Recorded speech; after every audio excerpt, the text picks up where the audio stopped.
Guys, welcome to the stream, Black Scout Survival. And a few weeks ago, I did a video whenever Sean Strickland, the MMA fighter, basically challenged every Navy SEAL in the world to come train with him. I'm going to play the video and let you, if you did not catch it, let you understand what's going on.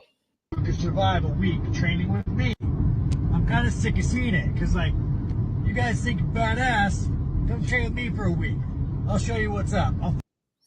So this is Sean's video, and then I've got a Navy SEAL here that responds to him that's going to loop in right after it. Fucking break you. Sean, we get it. You're a badass, bro. But check it out. Your training partners get millions of dollars and they actually live.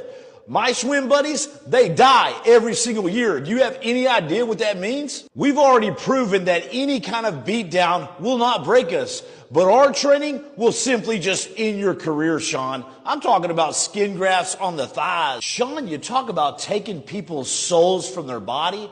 Well, me and my boys, we've actually taken a lot of real souls from people. You know what I'm saying, bro? Your training is absolutely brutal, man. We get it. I understand. But your training doesn't kill dudes every single year. And that's the world that we live in, brother. My best advice for you, Sean, is to stay in the octagon, keep fighting for that next purse. And us SEALs, we'll keep fighting for your freedom, brother. So yeah, Sean Strickland, again, called out all Navy SEALs, and we believe it's because maybe David Goggins training another MMA fighter. I'm not sure, but I got the man himself here with us today, Jimmy Watson, Marine, Navy SEAL, former millionaire, Blackwater. He's done it all, man of many lives. He's lived like 10 lives. So, hey, welcome to the show, brother. Brother, thanks for having me on, man. Semper Fidelis, brother. Yeah, Semper Fi. So anyway, let's dive into this. So I got the tweets here, and I'm not sure what's in what order he made. Okay, that's the second one. So he's talking about, listen, fighting is my job. Ask me to fight. Tell me how much it is. If it's a number, I say yes. I train. When I'm sick, I'm on vacation. I take my job seriously, but violence is my love. And if some Navy influencer wants to give me a therapy session, game on or whatever. So he's basically calling out all Navy SEALs, and you responded to him. Now, I did see that he responded to a Navy SEAL, a very old man, right? He didn't respond to you though, correct? No, he ain't gonna respond to me. Come on. But Andy did, you know. Yeah, we're gonna talk about that in a moment. This never gets old, Jack. This never gets old, brother. I can do this all day. You know, when you're on social media, man, it's nothing but drama. I've learned that, man. It's like you think you're like, you come on social media, you're gonna do something positive. all the trolls come out from underneath the logs. You know what I mean, bro? But here's the difference between me and you, Jack, is that they visit our page and talk trash. We never go to their page. Yeah, it's as simple as that. Yep, that's it. Yep. Let them die. That's right. So here he is. This is his response to your video. I made a Navy SEAL said, he said, we protect your freedom. I'm very pro-military, but anti-government. But to say I protect your freedom, y'all need a history lesson on the federal government. Google Snowden and the Constitution, and the Sand people aren't taking away my freedoms. How did that make you feel, Jimmy, whenever you read that? This is you serving, obviously a photo of you serving there. But how did that make you feel, man? Well, here's the deal. You know, Sean, I kind of feel sorry for Sean. I'm not saying that in any derogatory remarks, but he's obviously got a lot of issues from the time he's a child. And a lot of us do, right? A lot of us has gone through this pain and stuff. You know, I went through all kinds of pain in my life. And so I can relate in some ways. He's obviously a bit unstable with his remarks. Look, he said something about, let's just dissect it. He said, you know, SEALs don't fight for his freedom. So paraphrased, right? Basically saying, look, I'm pro-military, because he doesn't want to lose his veteran fan base. That's right. Even though he's saying that I could break any fucking one of you is what he's saying, right? And when he's saying that, if he's saying that about a SEAL, you know, he means everybody else too. He means every single person under that. And if a guy's smart out there, he'll realize, dang, he's talking about me. He's not just bagging on the SEALs, you know. And so he said, you know, we don't fight for his freedom, brother. Well, here's the deal. You can't have your cake and eat it too. You can't be pro-military and against us going over and fighting for his freedom. And I've got a lot of lashback from this saying, you never fought for my freedom. The last time was 1945 and everything after that is BS. Well, that's just not true. We know that's not true because if you don't have dudes that are standing by, ready to do violence, then you just simply don't have borders anymore. And I think what it is, brother, and I've thought about this, is there's a real evil out there. Me and you have seen this evil. And a lot of your listeners right now have actually seen a pure evil out in the world, going overseas, doing all kinds of stuff that we can't even really talk about a lot of times. And so we're privy, and thank God that we're only privy to it, and not a lot of people out there realize that if you take the Rangers, the Marines, the Army, the SEAL teams, Delta, all that out of it, then what you have is a country that is about to get overran. It's simple as that. And I still have a hard time understanding people's mentality. And Sean Strickland's, you can't be pro-military and still say that, but you don't fight for my freedom. I'm pro-military, but you don't fight for my freedom. It's like I told you before, and a lot of people, and I've heard this over the years myself, man, is that people don't understand is that America doesn't offer the world much. What we do offer is there's rough men willing to go do violence. Okay. You got to be the biggest bully in the room to keep peace. You know what I mean? Yeah. And America has to be the biggest bully in the room to keep the peace. Now, if that biggest bully is bad, and of course, sometimes America does bad things, but that doesn't diminish what every man and woman that takes the oath, willing to, sacrifice years of their life, give their life for that purpose, So, and Sean's saying that you may not be fighting for his freedom, but indirectly it's happening. And I think that's where a lot of people miss it, and the other thing is that I think he was, and I could be wrong, but I felt like he was kind of leading that the military should go take over the government. Well, we've seen that happen in many countries all over the world, and that usually doesn't go well, Yeah. But go ahead. Well, what I was going to say, man, is I think the most offensive remark about all of that is the implication that we don't know about the anti-government because we're in the military, we're somehow brainwashed. Bro, if anyone knows about how corrupt the government is, it's our warfighters. If you've done any amount of time in the military, it's all politics now. It trickles all the way down from the top. If Biden is in, it's influence all the way down from the top, and guys get prosecuted for war crimes. They have NCIS follow them everywhere they go, measuring where the bullets go. Am I exaggerating? Not really. Doing war crime investigations. Look at Eddie Gallagher.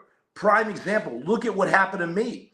They terrorized me while I was in the SEALs because of this same stuff when I was the team leader for the Blackwater incident. If you don't think that was political, they were trying to remove contractors at all costs out of there so Biden's brother could make a deal in Baghdad, Iraq to do their whole construction. And he promised to fry the Blackwater guys, which, by the way, you can't call mercenaries and just meat eaters. No, these guys were veterans. They already did their time, and good on them for getting out and then, bettering themselves, making more money overseas. So one of the most offensive things, brother, that I think Sean Strickland said was not that I'll fucking break you, because it's just not true. It doesn't really matter. Good news is bad news, whatever. But when he said Google Snowden, like Google this, like he knows what a corrupt government he has. Yeah, and you've lived it. Lived it, brother. I lived it. Many of us lived through hell for the last 15 years, going through prosecutions. I testified in Washington, D.C., 15 different times. The FBI directly came after my SEAL career after I testified. Okay, they gave me immunity. They gave me immunity to testify in hopes that my truth would be compatible with their truth in the Blackwater case.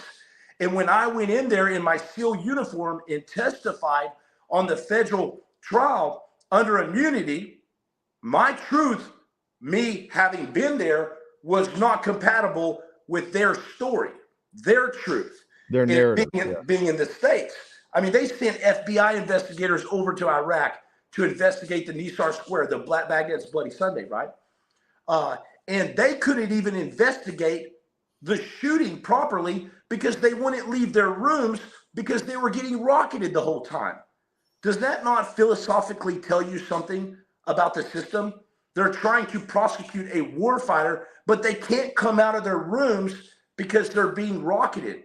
So if anyone knows about the actual government being corrupt, it's guys like me, guys like Eddie Gallagher, that had to just be ringed through the press, man. And I actually went to a mental hospital, man, and took years off my life, went to a mental hospital, hung myself at one point. Very difficult to do in a mental hospital at Navy Balboa Hospital, Naval Medical. Other SEALs were in there, traumatized from years of combat in war. And thank God he rescued me out of all of it, out of the freaking grave. But man, to say you need to Google this or watch this, all Sean Strickland, he has insight that you were there, you lived it, lived it. Yeah.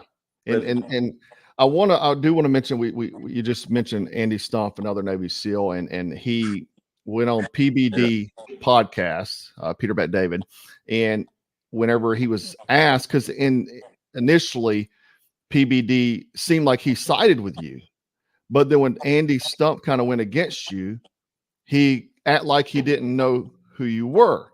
Now, the problem with that is that you were employed and partner with McAfee, right? And I got a photo here. Oh, so, what's up? Yep. Yeah. So in this video here, I cut the sound, but this is you right here. PBD is interviewing McAfee, and you're right here. So he had to have met you. I guess I'm Andy Stumped that why he didn't say, well, no, I know this guy, right? Yeah. Yeah. Well, if you look at the video with Patrick Bet David, when it's like he's sympathizing with the SEALs, he's like, hey man, what do you think about this? And then Andy just goes off the rocker, worshiping Sean Strickland, and just you talk about a terrible representation for the SEALs. And this ain't an Andy show. Who cares? Yeah. He's the CEO of Black Rifle Coffee. That tells you enough, okay? I'll just say that. I'm sorry, I had to put in a dig there. Yeah, and that tells you all you need to know. Yeah, and what's interesting is Patrick Bet David knows me personally. It's not like I'm not a fanboy like Sean Strickland DMing him, but it's funny because me and Patrick Bet David talked after that. I met him at John McAfee's. It's not like I'm a good friend and we hang out in Fort Lauderdale or nothing, but it's interesting that he mentions this scene. He mentions this scene. The reason I even knew about this scene is because he mentioned it with another interview with someone else. And he said, yeah, there was a guy with him. And I think he said your name. He said he was a SEAL and he went out to get the door and he pulled a piece, he's like, so I knew this was legit, Yeah. And so whenever this went on, whenever I watched the Andy Stumpf and PBD together, I said, oh, he knows Jimmy. And I was like, why did he act like he didn't know who you? He actually act like it was difficult to say Jimmy Watson, the most American name you can get, right? That's right, brother. America all the way, son. But yeah, so Patrick, but you notice too how Patrick Bet David was like, oh, it was a crypto pumping up. Let's move on real quick because there was a lot of guys. Let's get out of here. Yeah. I'm done with that because everybody was doing the crypto pumping.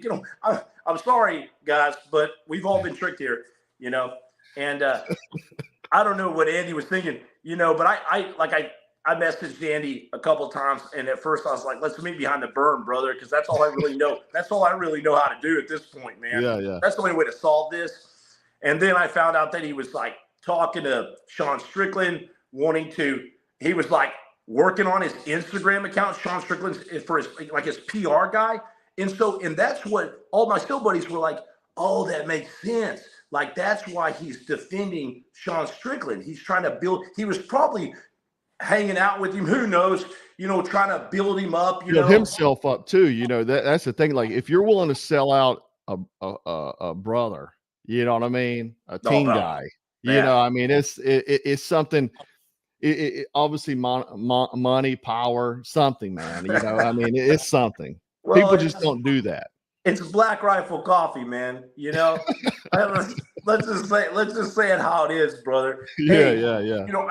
Look, and Andy. One thing Andy told me in the DMs. I'm not trying to blow him up, man. I actually thought he was a really super nice guy, which is kind of disturbing because on the phone he was buddy. Jimmy, what's up, brother? My man. And I was like, that's how it always is, though, man. That's how it always is. Yeah. But if you look at what's really going on there, something he told me was like, Jimmy, this is business. It's like when Conor McGregor's just getting and I love Conor. I'm Irish, so man, I'm all about Conor, right? And but when Conor was getting smashed, he said, Conor was at the top of his game, and he knew it was all about business, all that trash talking, and just like Conor McGregor said, this is just business as he's getting smashed. That's what Andy told me. He says, this is just business, and I was like, bro, I ain't selling nothing. Yeah. I mean, what the heck? I'm getting paid to wear this shirt now, geez, bro. And he came after you hard, dude. He I forgot what he said, man. He said some pretty nasty things about you. You know what I mean? Oh, bro. And bro, crazy. You know what I told him, Jack? Just between me and you, nobody else is going to hear this. Okay. But I basically, just me and you here. But I basically said, Andy, you just picked the bad luck lottery with me, brother. Like, you just picked the bad luck lottery. You hit it with me. Yeah. Because I ain't the dude to mess with, bro. Like, and I said, I'm just going to make you my next mission. And he said, fire away. And I said, roger that. And so I started plotting and scheming like Sun Tzu in my morning meditation with my coffee, it's not the Black Rifle coffee, but, I'm plotting and scheming all these, okay, this is what I'm going to do. I'm going to hit it. And then about an hour later, Andy's like, you know what? I've been thinking, Jimmy, let's not go there. Let's be friends. Let's do a talk. And then he issued that what seemed like a sincere, heartfelt apology, and I respect that. And so I had to throw away I was so sad and disappointed, Yeah, the war's because I had to throw away all my terrible plans, in the trash and whatever. Yeah. You ever notice that whenever you see a guy drinking Black Rifle coffee, he has just a neck beard, like it doesn't grow up on his Stop, dude. Yeah. I understand. Look, Black Rifle coffee is, veteran founded, founded. That's what it is now. It's not owned by veterans by any means. And that's what I told Andy. I said, Andy, think about this, brother. And I love to make everything kind of fun because, you got to laugh at man to avoid crying for him. That's what Napoleon said, right? And so I said, Andy, think about this, man. Black Rifle Coffee has literally been charged with fraud. All kinds of different stuff come out about their brand, donating to the Dems, all this stuff. But I said, but I'm not saying it's true, Andy. You see the difference between me and you? Because I know how corrupt the system is. I don't know what to believe anymore, Andy. So you see how I could get on and make a super viral video about how Andy Stump's a fraud because Black Rifle Coffee's a fraud. And it's like, and it would get a million views. It would get a million views. It'd get traction. They've already got a ton of dirt. I mean, there's lawsuits about some kind of LGBT style with the CEO of employees. I mean, I don't know, man. A lot of stuff. A lot of dirt. A lot of stuff. Yeah. And I had a lot of guys tell me, man, I just ripped up all their coffee and threw it in the trash. I was like, well, let's not get too crazy here because I don't think it's going to put a dent in their billion-dollar company. But hey, man, like I said, I don't have anything against them. I don't have anything against Andy. But it's don't fire a cannon at dudes like us and expect there to be no recourse of action. Oh yeah. There's going to be repercussions, man. That's the thing. A lot of people. They got so used to being on the internet where they feel like they can just run their mouth. You know what I mean? And like Mike Tyson said, everybody runs their mouth, they get punched in the mouth or something like that. Everybody's got a plan until they get punched in the mouth. Yeah, exactly. Exactly. That's right. You know, people forget, man. Old school. But so you know, the other thing that I think I told you, man, I'd seen your stuff on TikTok years ago.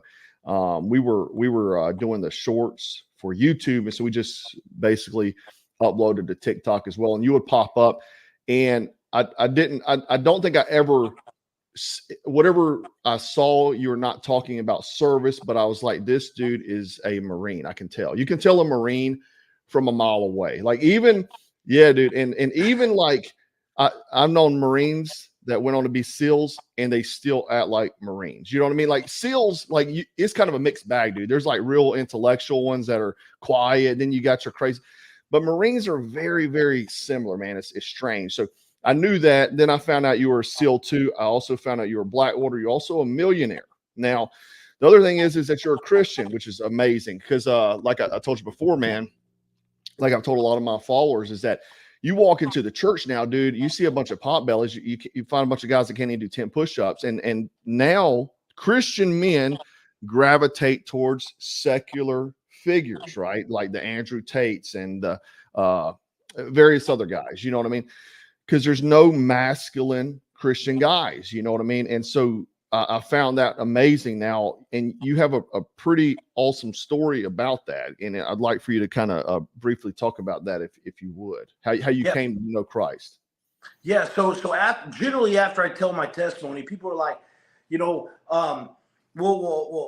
how can you be, you know, religious and all this? And I go, bro, I don't know what you're talking about with religion. I don't go to church. I don't know what you're talking about. All I know is that I have a relationship with Jesus. Like when they asked the blind man in the Bible, they said, who healed you? He goes, I don't know. But all I know is that I was once blind and now I can see, Jack. And I was blind as a bat going through my life because I was doing everything wrong, man. I was doing a mercenary work overseas, not Blackwater contracting. I'm talking about for money, doing real stupid stuff, dangerous stuff for money. And basically had a death wish. You know, when John McAfee, to back up a little bit, here's the gist. When John McAfee was arrested, I had just retired out of the SEALs. I was the CEO of John McAfee's company. When he got arrested, brother, having known what the FBI did to me before, okay, and then being John McAfee's right-hand man, and in receiving a couple letters at my mom and dad's house from the DOJ, I knew that my time was up. So I bounced out of the country and I went on an absolute sabbatical. I had tons of money and I went sailing around Spain, did Muay Thai in Thailand. And I was just absolutely lost in the night. You know, as crazy as this sounds, I even baptized myself in a hot tub in Medellin, Colombia after a 3-day coke binge. I was just out of control. You know, just sporadically doing drugs, just whatever, you know, whatever somebody gave me, I would do. And then I would go operate and do crazy stuff. Well, eventually, you know, I got arrested by the FBI. Like I came back home. I was just coming home for a split second, went to go get coffee with my mom and was arrested. Went to the feds, same prison as the Tiger King. Got transferred to house arrest. I'm sitting on house arrest now for 1.5 years and just absolutely lost, man. And it wasn't the fact that I was going to prison for 15 years, 100%. You know, it was more or less, man, it's like, Jack, it's like I lost it all. I never planned that for my life. I never planned to do drugs and do this and this. I wanted to stay in the SEAL career for my whole time. You know, I was injured pretty bad there and retired out of the teams. But, you know, I wasn't planning on this lifestyle, but it's like the fox is still the grapes one at a time. And that's how my life was. And so one night I was lonely. It was dark. I was faced 15 years on house arrest. I cried out in the middle of the night. It was 3 a.m. because you ain't sleeping when you're that lost. You got anxiety. You can't sleep. You probably got PTSD, all this stuff. And I cried out to God, and I said, God, I said, save me. You know, I know I'm going to prison. I know that it's over. I know I'm probably going to hell if there's a hell. I said, but if you could just do anything in my life, I just want to feel real. I just want to feel something. And the very next day, I was invited to Operation Restore Warrior. Long story short, the federal judge allowed me to go to Operation Restore Warrior. And I was just happy to get off house arrest. I go there, and they're telling me that, you know, they don't tell many people this, but they basically, when you go there, they're like, you know, are you ready for Jesus to meet you? And I'm like, oh man, some real hokey pokey stuff here, you know. But something in the back of my mind, something in my body's telling me to listen up, because here it comes. I just could feel the freight train coming, brother. And it was kind of scary, actually. And they told me, you ready for Jesus to meet you? I said, man, I can't believe you guys tell people that. Y'all must don't know I'm on house arrest. I had a big old freaking ankle bracelet with my skinny jeans on, you know, and it looked like R2-D2 on me, you know, and talking to you and stuff. Those things are complex. And so I walked outside, man, and I was this big machismo guy on the outside. And I'm sitting there going, mocking them, basically, like, Jesus ain't going to show up here in 3 days. And they said, well, he died and rose again on the third day. Do you believe that, Jimmy? And I said, well, my parents always told me that. And I used to listen to the Bible story stuff. I said, I guess, maybe.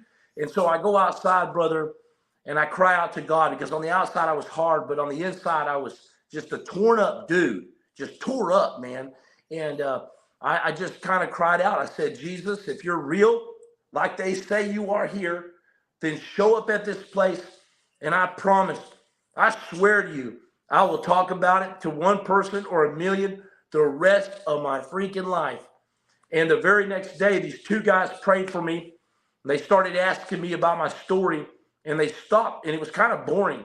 And they asked me to stop in the middle of my story.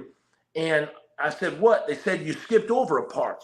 And I said, no, I didn't. And they said, you did. And they started to tell me, without me telling them anything, the exact moment of one of the darkest places of my life. And they started telling me it in so detail. This sounds crazy, but they started telling me all the details of this house that I was in, where the boats would pull up, the levels of the house, how the doors were labeled in the house. It was crazy. The armory with the guns. And then they told me about a path I used to walk down behind the house that not many people knew about. And when they told me that, and me having been down that path in one of the loneliest times of my life, crying out to God secretly, right? Like, show up if you're real, and nothing, right? But it took me getting wrangled in by the FBI, wrangled in by the law and God himself, to come to this realization, this meet with Jesus, we call it in the SEALs. And so these guys tell me all the details of my life. I had no choice but to believe in God at that point. And it floored me after that. And they said my case was going to get dismissed. Of course, I didn't believe that.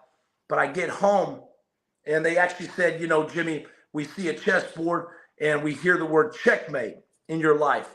And I said, what does checkmate mean? They said, it means your case is going to get dismissed. And I said, well, you must not know about my case, because it's my lawyer. I paid him $50,000 to tell me I had a 1 in 1,000 chance to get off of this case, or not just do 2 years. I was doing 12 to 15, brother, for sure. Because the FBI had been chasing me for 2 years and did a ton of work into me, ton of money, and they don't pull away when that happens. And so they tell me my case is going to get, or they said my case is going to get dismissed and checkmate. And so I go home, and my lawyer calls me. Now I'm on house arrest. My whole perspective has changed. I feel like a free man, but I'm still with this R2-D2 thing on. And my lawyer calls me and says, Jimmy, checkmate. And I said, what the heck does that mean? And he was like, haven't you ever played chess? He's like, your criminal case is getting dismissed, Jimmy. Say a prayer for me. That's awesome, bro. And after that, my life was radically changed, man.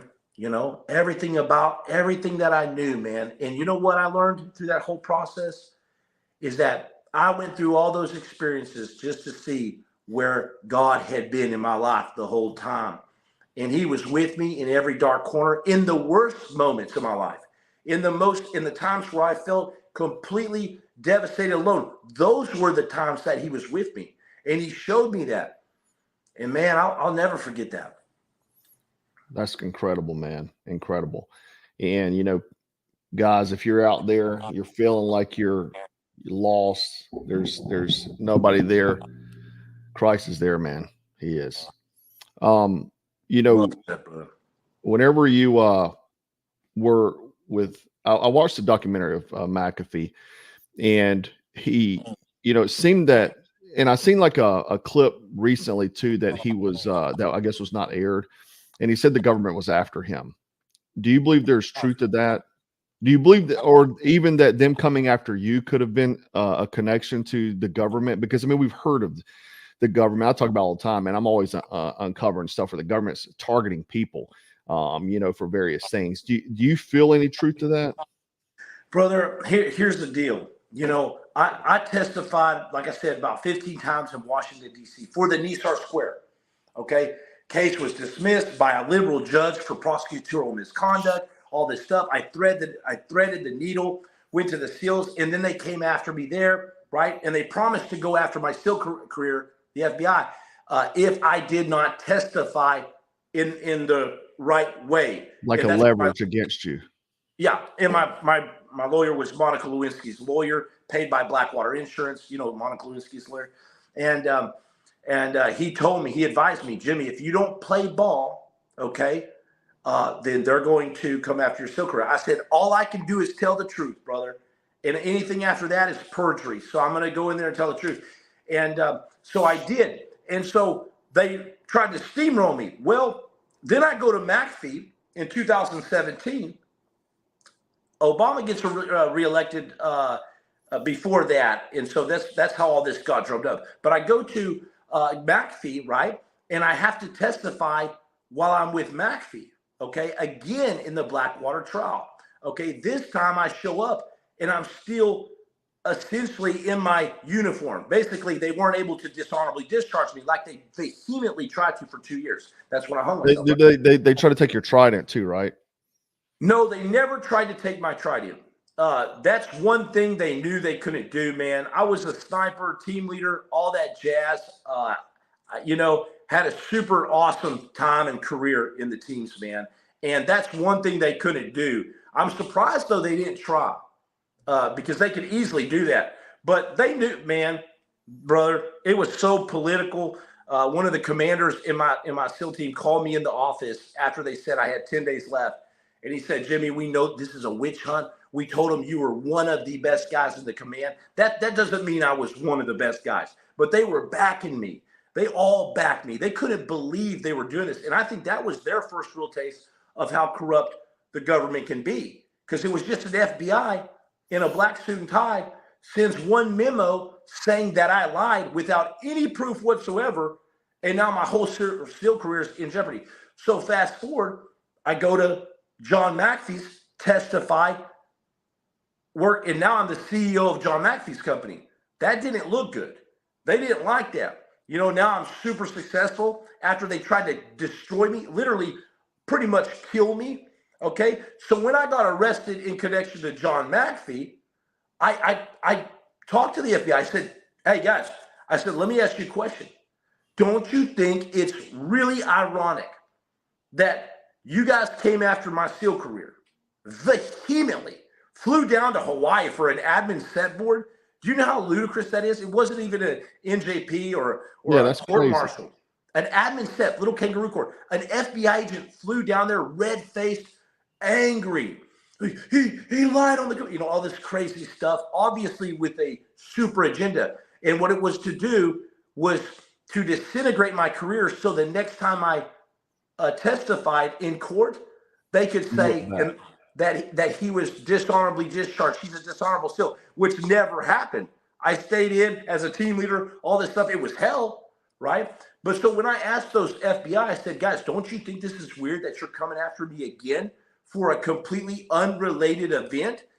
And they said, well, Jimmy, you know, we have bad apples in the FBI, you know, and they even told me they have bad apples. And so So they were trying to separate themselves from that case. And of course, John McAfee's found dead in his prison when he's being extradited out of the prison. I was in prison. When you find out that you're about to be released from prison, even if it's to go to another prison or an hour out in the yard, you don't kill yourself. Yeah. And McAfee didn't kill himself. So he was found in a Spanish prison. My case was dismissed. Didn't he tweet something like a day before, a few days before about that he wasn't suicidal or something like that? Yeah. He had a tattoo about it. He always said that. In fact, brother, I don't know how much I can say on here. Yeah. But when I started working with John McAfee, I thought he was out of his mind and just paranoid. I didn't really believe in the conspiracies and stuff like that. But he told me directly that he had, and I'm not going to mention their names, but he had a ton of data information on hard drives about 3 individuals, a woman and 2 men, and in the DOJ, from the government. And, I saw him put them in the envelope. We went to actually Miami, handed them off, and he told those men and paid them a bunch of money and said, if I ever die, this information is to be released. And I think they were 2 lawyers, but he paid them a lot of money to do that. Basically, he was saying, I will never kill myself. He told me that all the time. He was very, very big on that, and later on house arrest, I found out about something called the dead man switch. I was like, what is everybody talking about, the dead man switch? Well, that's what they were talking about. It's not some kind of automatic thing. John McAfee dies and all the information gets released. But who in the world would release that information? Oh, yeah, you'd be so targeted, dude. You'd be the next one, Yeah, your whole family. You pay a guy to mow your lawn before the project is done, and he's bouncing. Yep. You wait till after the project. Well, unfortunately, McAfee couldn't, and he had already paid him. So why would they risk it? Yep. Oh, yeah, of course. That's the thing, man. Over my course on YouTube, I started survival tactical instruction and stuff like that. And really, I would hear people say a lot of things or talk about a lot of things that I talk about now. And I'd be like, they're crazy, and stuff like that. But like, dude, once you start like cutting through these layers, like it's it's some serious darkness. And then like, just even the stuff your life story, your experiences, it's darkness, dude. You know what I mean? And they'll target people, of all classes. A lot of people, don't understand like what's happening in the world, but to control people like yourself. So whenever you became wealthy, now you're a problem because you have power. Money is power, and people, until you have money, you don't really understand that money is absolute power. And to move into a socialism, you want to split the classes: super elite, wealthy, poor. Everybody's poor, easier to control. In a true capitalist society, I think America's struggling to be true capitalist. I think we have the corporate capitalism, but still, you still can be a guy. You can make a YouTube channel or a TikTok and become a millionaire. You know what I mean? You can go start a business. They don't want that to happen, because whenever you get money, it's power. And I think a lot of what you're talking about, whenever you went and became ultra successful after your military career, they're like, this dude is maybe become a problem. They hated that, brother. Mm-hmm. And the fact that I was coupled with John McAfee, the ultimate disruptor. We hear that word disruptor. John McAfee was a disruptor of all things, because he made all the money, but he wasn't playing the game. Just like TUR, UMP, whatever, Trump. This guy, he's got all the power. He doesn't owe anyone. John McAfee wasn't gonna owe anyone. He wasn't gonna, play that game. And if you don't play ball with them, just like my lawyer told me, Jimmy, you don't play ball, they're coming after your SEAL career. I mean, you talk about complaints. I howitzed the DOJ departments, the Armed Forces Committee, the senators, the inspector generals, a letter a day from a mental hospital, and push-ups and burpees, brother, until I freaking got my freedom and remained, you know. And that's what we need to do as men in this society, is stand up at such a time as this. I'm not talking about some kind of revolution. That stuff kills you. That stuff gets you destroyed. What I'm talking about you is won't last the first wave. You know what I mean? That's the first wave, brother. And but it's time. It's, you know, God's got to unite with one voice, and that is the true problem with Andy. Amen. Let's say, or these guys is.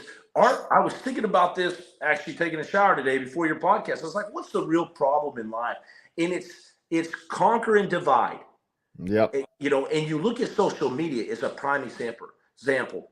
So many people out there, we're divided.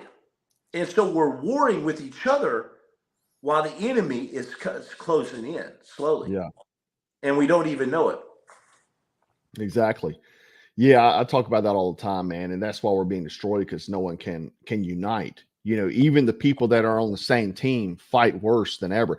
And I always talk about even you know, conservatives fight worse than the left. The left are united, dude. They're down for anything, any kind of criminal stuff that their people are doing. They turn a blind eye to. You say one wrong thing in the conservative realm, dude, they're like exiling you. And then you look at Christians, dude. Christians read from the same book. And you go to any church and there's people fighting in there, the hypocrites, you know, stuff like that. But it's just that, man. And you know, we were talking before about this, especially with the veterans, man. Like, you would think the veterans would get along, dude. Veteran on veteran attack is unreal. And I don't know if it's because some veterans are upset that other veterans find success. The success is there for anybody if you put in the work, man. You know what I mean? And I think you mentioned the same, man. Like, people were like saying that you weren't a SEAL, you know, or you weren't this, you weren't that, you know. Yeah, it's great. Yeah. You know, you have to have thick skin in this game, and you know, I even called Don Shipley one time. I said, "Hey, man, you better give me a cut of that money. You're probably driving around in a Ferrari right now because of me, bro." And he was like, Jimmy, what's up, brother? He's like, "I got you on my #1 list here." Like, he gets $20 every time. And somebody calls him. Good for him, right? Yeah. Because there's a lot of fake phonies out there. But there's so much skepticism, so much doubt right now from our own brothers and stuff. You know, that's why I love my boy T. Cab, the French Foreign Legion guy. You know, ex-SEAL, ex-French Foreign Legion. Because this guy, he shares the business, you know, and I do too. We collaborate together. I give him shout-outs. He gives me shout-outs. Because he's a genuine dude, and he wants others to succeed. Yeah. I want you to succeed. You want me to succeed. We talked about that. I want every single person that I run across, man, to do extremely well, do better than me. Great, good on you, man, because this world's hard.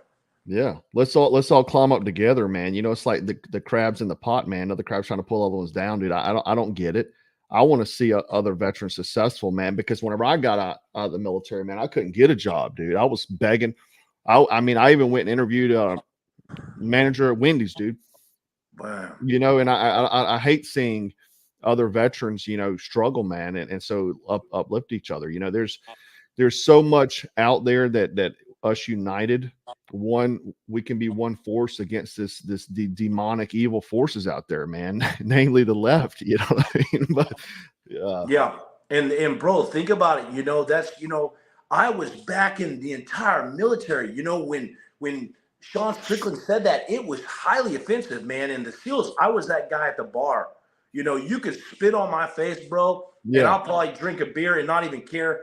You spit on one of my boys, and I'm flying off the freaking handle. And that's what I was doing with that video for all the veterans, man. Like, hey, bro, check it out. Nobody else is calling your BS, but I'll check you. In fact, we'll go toe to toe wherever you want. It doesn't matter to me. Raise some money, send it over to the SEALs you're disrespecting, you know. But so when you have another brother get on and and divide it like that, it just causes greater dissension in the ranks, man. Yeah, totally agree, man. Exactly. Yeah, it's so sad, man. So, the thing is like you do it a lot. You talk about uplifting. You have a tribe, right? Where you do like mentorship and things like that, correct? Brother, we have a warrior tribe. I started a warrior tribe, and we've got men congregating from all around the nation. We got all ages, some military, some veterans, all walks of life. It's an all men's group. I do 3 calls a week, man. I share the powerful testimony of God and that SEAL mindset, warrior mindset. You could call it the Marine mindset, all that stuff. It's from the top down, body, mind, spirit, soul. And we got something pretty dang cool going on there, man. A lot of guys joining and breaking chains of addiction, breaking bad habits. And most importantly, I would say, is reigniting the fire and purpose that's been lost in their lives. And we don't know what we don't know. So, if you're a lone wolf out there, or you isolate yourself, which I have tended to do a lot of my life, is isolate myself, not hang out with the boys, lose contact with friends. Man, as soon as I started this group, brother, and these guys congregated around, I had no idea the impact this would have on the men, because what it is we got to hold each other accountable. They're holding me accountable. I'm holding them accountable for all their actions. And man, it automatically forces you to drop those bad stuff, alcohol, drug, porn, all the bad stuff, all the garbage in your life. And what it's for is, the reason why it's so bad is because time is the most valuable thing we have. And it's stripping the guys. All of this junk is stripping them through distractions, by way of distractions, from their true purpose and mighty plan. I know, brother, that every single man out there, and I speak in men terms because I just don't give advice to women. I don't know about them, but I spent most of my adult life in the men's locker room, right, with the teams. So all men have a mighty purpose. I like to say mighty warrior. It's not that extreme. We're warriors, but we're in a society that's trying to crush that out of us. The masculine gene out of us. Yeah, they don't want you to have it, because masculinity is the resistance, man. Men are who fight wars. And the thing about that is that a lot of people just don't know how to persevere. I always find it odd. Like, I love to work out by myself, man. It's strange, I just do. And a lot of people will be like, well, hey man, my buddy's like, oh, I can't come work out with you. And I was like, yeah, man. And then they don't work out by themselves though. They don't have the motivation. Like, people just don't understand discipline, and being a self-starter. Everyone's capable of doing that. And the other thing is a lot of men think they're in competition with other men. I'm in competition with nobody except for myself, man. I'm trying to be the best version of myself, whatever that is. I may not be an Olympic athlete. I may not be a doctor, but I'm going to be the best thing that this body can do. You know what I mean? Mentally, physically. And be the best version of it. If I'm handicapped, dude, I'm going to be the best version of the handicap me is going to be, whatever it is, man. I'm going to be it. And I think a lot of people short themselves because they see other guys and they're like, I can never attain that. Dude, you never know what your potential is. Potential is a bad word, because potential is whenever you look at something in retrospect, because you've already succeeded. You don't know what you can do. Exactly. And too many, including myself, I've done this. I've been guilty of this, man, is, you start scrolling a little too long and you start to compare yourself to other dudes that might have a Lamborghini, but you don't know what they had to put up for that Lambo. Yeah. You don't know how long they're going to have to, it's one thing to own it. It's another thing to keep it. Iron sharpens iron, only at the right angle. And so that's not sharpening the iron, looking at all these videos and going through and saying, okay, that's what I want to do. Yeah, okay, willpower. I'm going to, do this today. Well, how long is that going to last? That's really not sharpening the blade. Iron sharpens iron only at the right angle around the right men, Yeah. And that's why, you know, physical fitness to me is like the most paramount thing. Like when you're talking about, man, survival, if I'm out in the woods, dude, surviving, my physical ability, my strength is going to help me get through that situation. If I'm in a life or death fight, if I can overpower this guy, if I, you know, just business, I can persevere because I know discipline, I know hard work. I know that the hard work is not instant gratification. It's a long process. You know, I'm not going to change my body in 2 months. Like they say, oh, 60 days fitness challenge. You'll totally. No, it's going to be 2 years. You know what I mean? But the thing is that a lot of people don't realize how instrumental that physical, you know, sharpening is. Can you talk to that a little bit? Yeah, man, fitness is everything. It's because it's discipline. And you start getting confidence in that discipline routine. And if you can achieve 1 week, you can achieve 2 weeks of 4 or 5 times a week, super disciplined, high focused in the gym. And when you start doing that with a good regime, with a good diet, a good meal plan, you start developing these habits. And when you develop that, then you start to be able to conquer everything else in your life. There's no way you could do this without the physical capabilities of going to the gym and doing this stuff. I'll tell you what, man, that's why I train my ass off, because it's not about aesthetics. It's about your getting your mind right, like not competition with others. But let's say something goes down. Let's say World War III happens, doomsday, a zombie apocalypse. The whole reason to stay in shape is to defend your family. When you know as well as I do, when a firefight kicks off, man, when rounds are whipping by your face and you got your kid on and it's go time and it's in the heat of the day, the Baghdad sun, the New York sun, whatever it is, and you got to produce, man, you've got to be in tip top shape, you know, because it's stay ready, because you so you don't have to get ready, you know, and you can't get ready overnight and be physically fit whenever it kicks off, man. 100% agree. So where can my followers check you out at, brother? Well, thank you, man. They can go to Mighty Warrior 2023 on my Instagram and click the link in my bio if you want to join this Mighty Warrior Touch Point Nation we got going on. It's pretty amazing. I appreciate the shout out, brother, about that. Absolutely.